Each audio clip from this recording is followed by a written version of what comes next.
குலசாமின்னா okay அது ஏதோ போயிட்டு வந்துடலாம், சும்மா தானே போறோம், வருஷத்துக்கு ஒரு முறை போறோம் அப்படின்னு நினைக்கிறீங்க. குலசாமின்றது நீங்க நினைக்கிற அளவுக்கு சாதாரண தெய்வங்கள் கிடையாது. உங்களுடைய தலையெழுத்தையே மாத்தி அமைக்கக்கூடிய சக்தி குலதெய்வத்துக்கு உண்டு. முதல்ல குலசாமி எப்படின்னு முதல்ல தெரிஞ்சாங்க. சின்னதா தான் இருக்கும். கீர்த்தி சீதாலாம் மூர்த்தி பெருதுன்னு சொல்லுவாங்க பாத்தீங்களா, அந்த மாதிரி கல் இருக்கும், ஒரு செங்கல் இருக்கும், ஒரு வேப்ப மரம் இருக்கும், ஏதோ ஒன்று இருக்கும். ஒரு அடையாளத்துக்கு தான் அதை வச்சு வச்சிருப்பாங்க. ஆனா நீ அது முன்னோர்கள் நடமாட இடம், அது உங்களுடைய மூதார்கள் நடமாட இடம், வாழ்ந்த இடம். அவ்வளவு சக்தி உண்டு.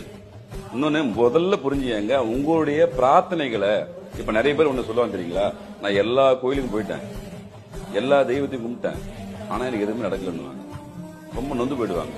ஏமா நான் செய்யாத பரிகாரம் கிடையாது, எல்லாத்தையும் செஞ்சு எனக்கு ஏன் நடக்கலன்னு கேள்விப்பாங்க. அந்த கேள்விக்கு பதில் தான் குலதெய்வம். உங்களுக்கு குலதெய்வ அருள் இல்லை அப்படின்னா உங்களுக்கு எதுவுமே 100% நடக்காது. ஃபர்ஸ்ட் குலதெய்வத்தின் ரொம்ப மஸ்ட். ரெண்டாவது விஷயம், உங்களுடைய பிரார்த்தனைகள், நீங்க சாமி கும்பிடுறீங்களா, ஐயா முருகா என்ன காப்பாத்து, சிவனை என்ன காப்பாத்து,